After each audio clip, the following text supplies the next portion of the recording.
একটি ছোট ইউরেনিয়ামের দানা থেকে কিভাবে হাজার হাজার ঘরে আলো জ্বলে, এই প্রশ্নের উত্তরই লুকিয়ে আছে রূপপুর পারমাণবিক বিদ্যুৎ কেন্দ্রে।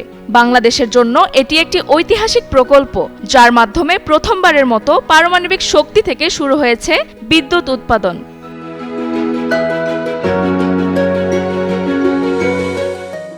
এই বিদ্যুৎ কেন্দ্রের মূল উপাদান ইউরেনিয়াম, যা রিয়েক্টরের ভেতরে বিশেষভাবে সংরক্ষণ করা হয়। রিয়েক্টরের ভেতরে নিয়ন্ত্রিত পারমাণবিক বিক্রিয়ার মাধ্যমে ইউরেনিয়ামের কণাগুলো ভেঙে প্রচুর তাপ উৎপন্ন করে।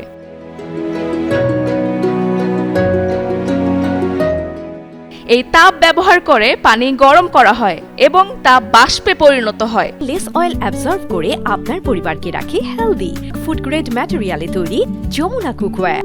পুরো প্রক্রিয়াটি সম্পূর্ণ নিয়ন্ত্রিত পরিবেশে আলাদা পাইপলাইনের মাধ্যমে পরিচালিত হয়, যাতে নিরাপত্তা নিশ্চিত থাকে। উৎপন্ন বাষ্প উচ্চচাপে টারবাইন ঘোরায়। টারবাইনের সঙ্গে সংযুক্ত জেনারেটর এই ঘূর্ণন শক্তিকে বিদ্যুতে রূপান্তর করে। এভাবেই তৈরি হয় বিদ্যুৎ।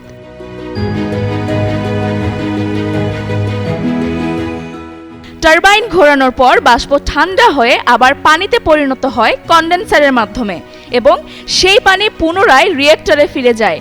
ফলে পুরো প্রক্রিয়াটি একটি ধারাবাহিক চক্র হিসেবে চলতে থাকে।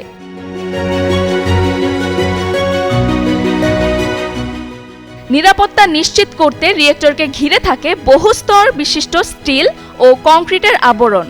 পাশাপাশি উন্নত কুলিং সিস্টেম ও স্বয়ংক্রিয় শাটডাউন ব্যবস্থাও রয়েছে, যা কোনো ঝুঁকি তৈরি হলে দ্রুত কার্যকর হয়।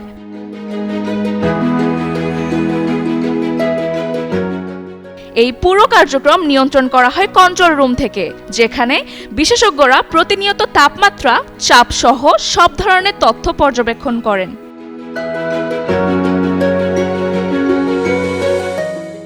উৎপন্ন বিদ্যুৎ সরাসরি ঘরে আসে না। প্রথমে ট্রান্সফরমারের মাধ্যমে ভোল্টেজ বাড়ানো হয়, এরপর জাতীয় গ্রিডের মাধ্যমে তা দেশের বিভিন্ন অঞ্চলে পৌঁছে যায়।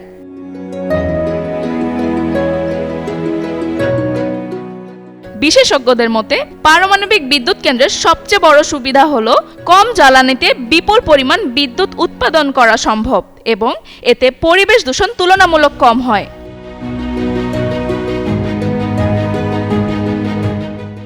সব মিলিয়ে রূপপুর পারমাণবিক বিদ্যুৎ কেন্দ্র শুধু একটি প্রকল্প নয়, বরং দেশের জ্বালানি নিরাপত্তা ও ভবিষ্যৎ উন্নয়নের একটি গুরুত্বপূর্ণ মাইলফলক।